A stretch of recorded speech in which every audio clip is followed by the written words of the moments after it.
une devise importante de la gouvernance. Quelques propositions avant d'arriver à la conclusion en faveur de la bonne gouvernance, avec la complémentarité qui sont les garants du succès et de la prospérité de l'entreprise.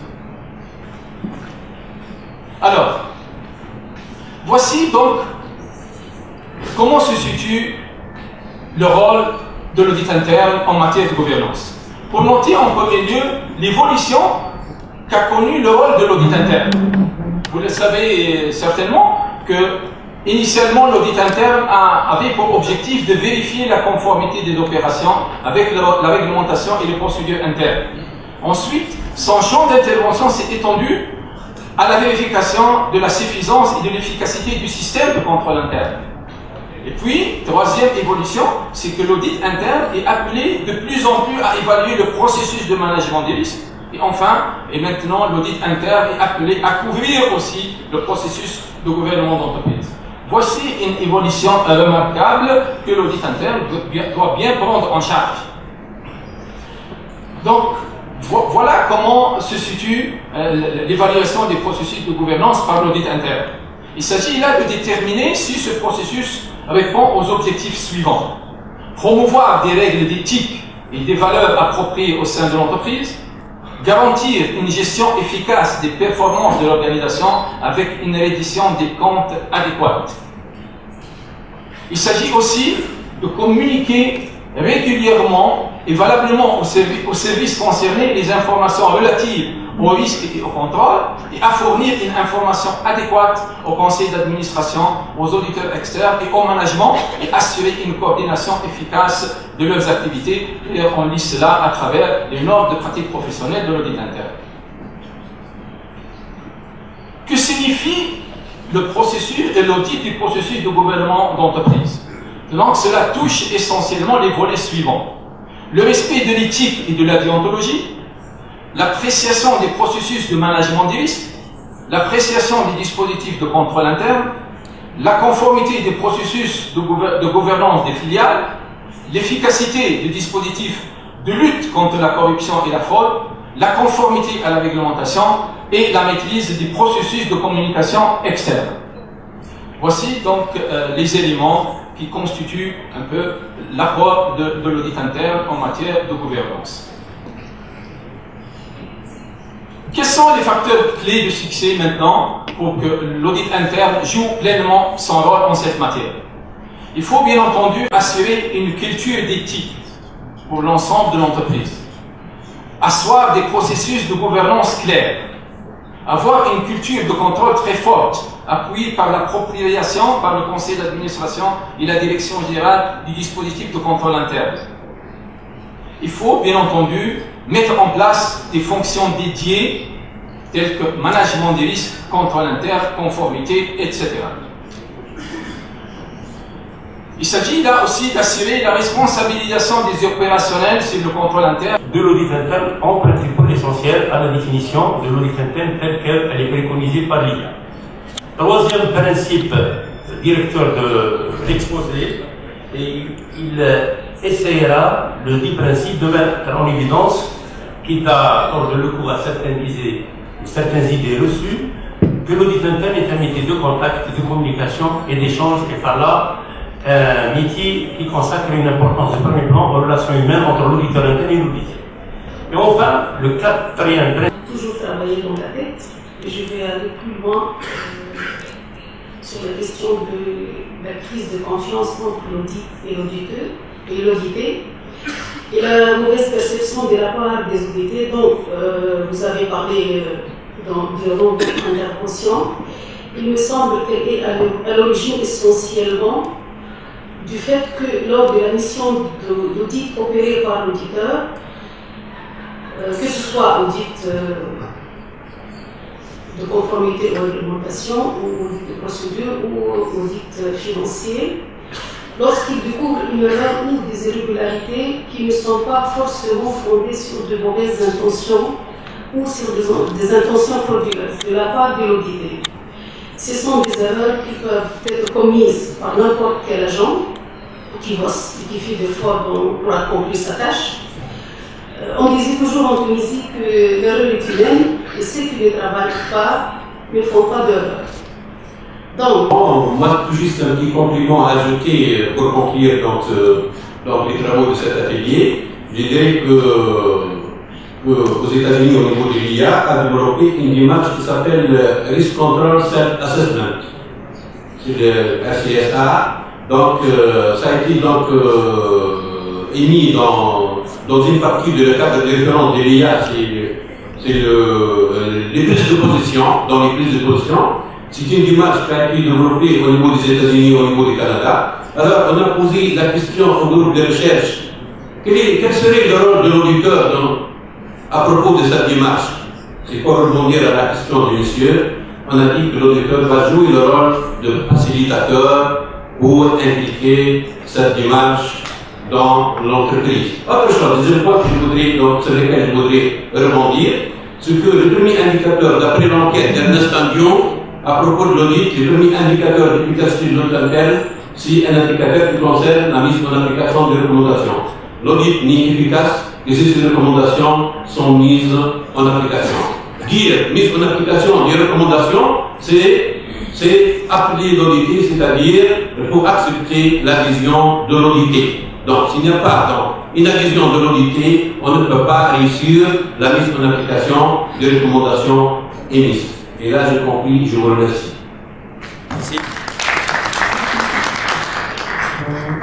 Oui, ce schéma, il est très significatif. Donc, vous voyez qu'il y a un conseil d'administration qui supervise la maîtrise des risques et nous avons un comité d'audit qui assiste le conseil d'administration, mais sous le jour du conseil d'administration, il y a une direction générale, il y a un management des risques qui relève, donc au point de vue donc rattachement doit relever normalement de la direction générale. Il y a un risque manager au sein de l'entreprise. Quelle est la charge donc allouée à ce risque? À partir de cet instant, on peut parler des risques techniques, ça dépend de la typologie qu'on a arrêtée dans l'entreprise. Les risques techniques, quand je prends une activité portuaire par exemple, le risque métier par excellence, ce sera l'accueil navire. Et tous les risques techniques liés à cela doivent être traités avec des solutions qui ne sont pas forcément, qui ne relèvent pas forcément du contrôle interne, mais qui ont un pendant contrôle interne. Donc si je prends cet exemple précis, je dirais que le management des risques est plus vaste que le contrôle interne. Mais ce serait faux de le dire parce que l'un ne va vraiment pas sans l'autre. C'est une notion nouvelle quand on parle de l'audit basé sur le risque. Je ne sais pas si réellement elle est nouvelle.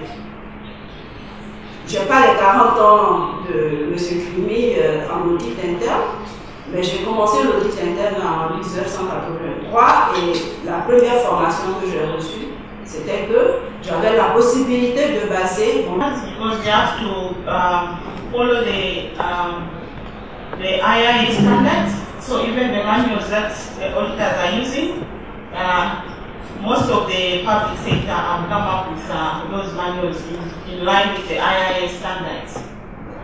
And because of issues of also effects of the role of the internal audit function as a partner in the GRC and not a policeman like it used to be in the past.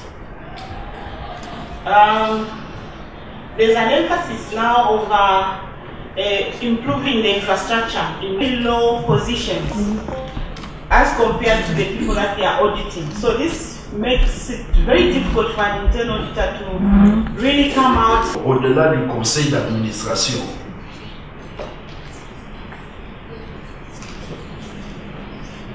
c'est ma question. Thank you. We'll at least get 3 so that she can respond together. And let me also mention that she is not the only one to respond. If anyone of you has... Fine, specifically talking about what an internal auditor does and your own qualifications and so... Second highest law in the country. So you have the constitution, and then you have the PFM laws, and then you have the other statutes.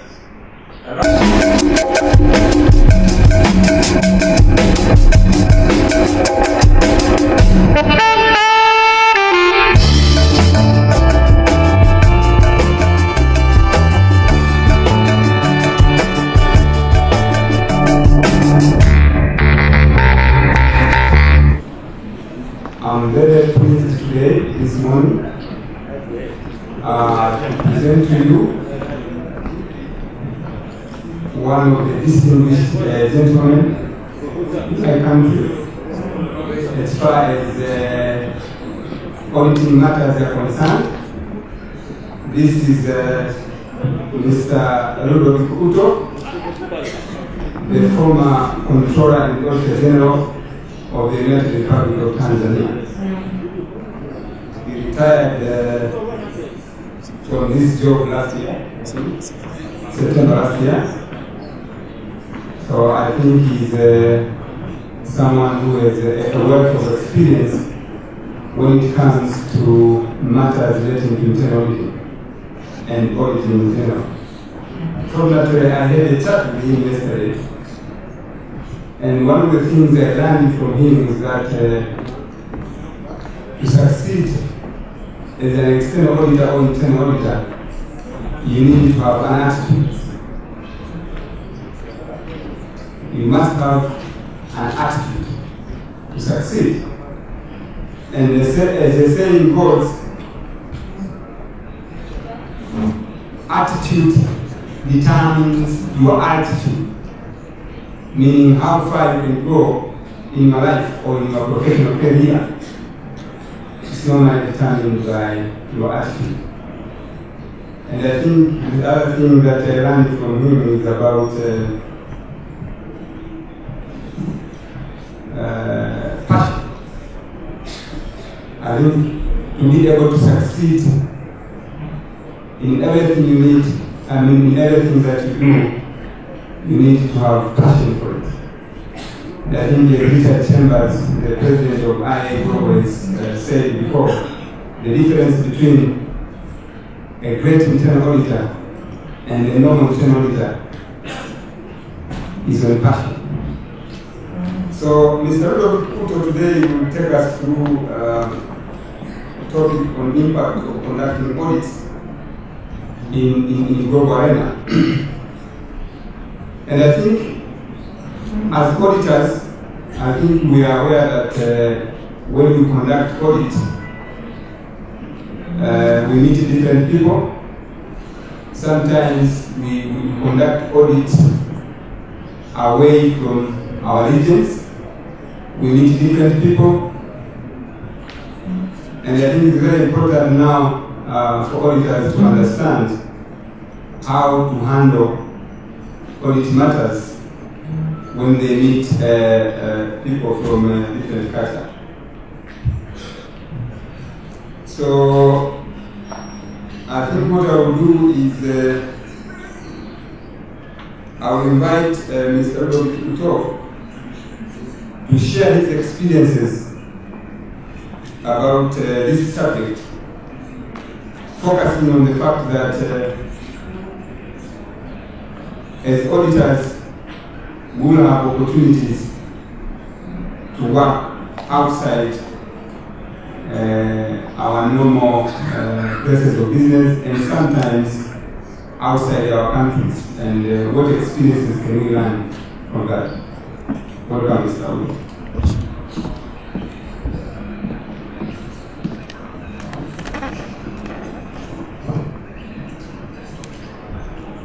You have about 20 minutes to do that. That I've got the help of God, and therefore the voice you are hearing is not my normal voice. But I still hope that I shall be able to communicate with you. Because of lack of time, I'm skipping the preliminaries and I'm going straight to the issue at hand. That is the impact of conducting audits in the global arena.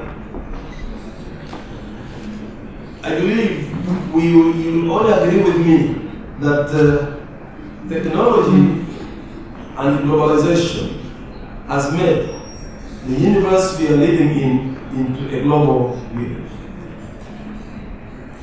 And because of that, business transactions, both in the public as well as in the private sector, are becoming more transnational, cutting across countries' boundaries.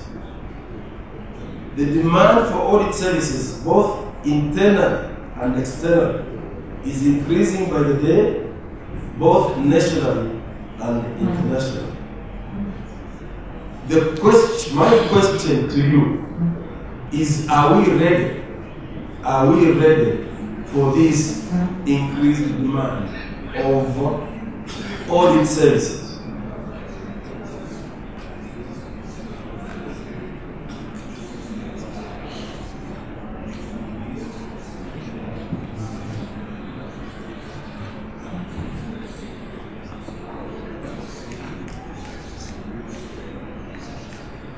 I'm saying, is internal, external audit in Africa ready for this increased demand of audit services? Both the two types we know, both the two types of audits, internal and external in Africa, have witnessed a slow pace of growth and modernization. That's a fact of life. We are not yet there, and we have to do some serious work to catch up with our colleagues elsewhere in the world. It is only recently we have witnessed the shift from the traditional audit approach of watching to risk-based audit approach. And as I'm talking today, there are countries in Africa which are still on watching, the traditional audit approach. That's where we are. Movement from manual to computerized accounting auditing systems is equally a recent phenomenon. We have auditors who cannot audit through the computer, but they are still auditing around the computer. And I think taking into consideration the level of technology where the world is in, that should not be acceptable. Adoption of international accounting auditing standards and guidelines in most of our African countries is still an issue. And in here, ladies and gentlemen, may I quote the famous quote which says, a good auditor, whether internal or external, is of necessity an accountant. But it is not the reverse. The reason for that is that in order for you as an internal auditor or external auditor to be able to do your job properly, you need more knowledge, more than the accountant needs. If you decide to be an accountant purely, you don't have to bother with the accounting, with the auditing standards. But for you as an auditor, in order for you to be able to review the working of the accountant, you need to know the standards which the accountant will use in coming up with the reports which you are reviewing. That is the essence of this issue. And that's why I've been arguing all across that normally best practice across the world, the salary of an auditor is at least one notch higher than the accountant. If it is not being done so in your country, it's very unfortunate. But that's the best practice, and that's how things should be. Now, the other issue is the structural setup of the internal audit function in our various countries. Positive perspective, what do you say? What is it that we can do to leverage on these two distinct, note that word, distinct but complementary professions? Thank you. Le savoir est fait. Les résultats justement de ces choses-là nous disent que nous ne sommes pas en ligne justement avec ces attentes. Cependant, quand on parle de changement, on demande qui veut faire du changement et tout le monde dit oui, nous voulons qu'il y ait du changement. Mais qui est prêt à participer au changement? Nous trouvons justement que les personnes, quand on leur demande de changer, c'est beaucoup plus difficile. Que ce soit pour un auditeur interne, que ce soit pour des membres de la direction, que ce soit pour des membres du board, c'est difficile à ce niveau-là. Donc, maintenant qu'on a répondu à la question que l'audit interne, malheureusement, n'est pas en ligne avec ces différentes attentes-là, comment est-ce qu'on peut les aider, le comité d'audit? Moi, je vois régulièrement des discussions. Soit nous répondons par oui à cette question, ça veut dire que nous mettons le chapeau et que nous répondons bien, nous sommes en phase avec les attentes des parties prenantes. Donc, vraiment, ça m'a aidé, c'est une très bonne mesure. Et sans plus tarder, je pense qu'on va aller aux questions. Mais avant d'aller aux questions, à ma gauche, j'ai M. Lico, qui est du Mali, il est le directeur général adjoint de la CADA. Donc, la présidente de l'organisation nous a fait l'honneur au plaisir de venir à la table et il va assister. Et s'il a quelque chose à dire, il va le dire. Donc, je ne sais pas s'il y a quelqu'un qui va joindre lui aussi. The main thrust of the internal audit function today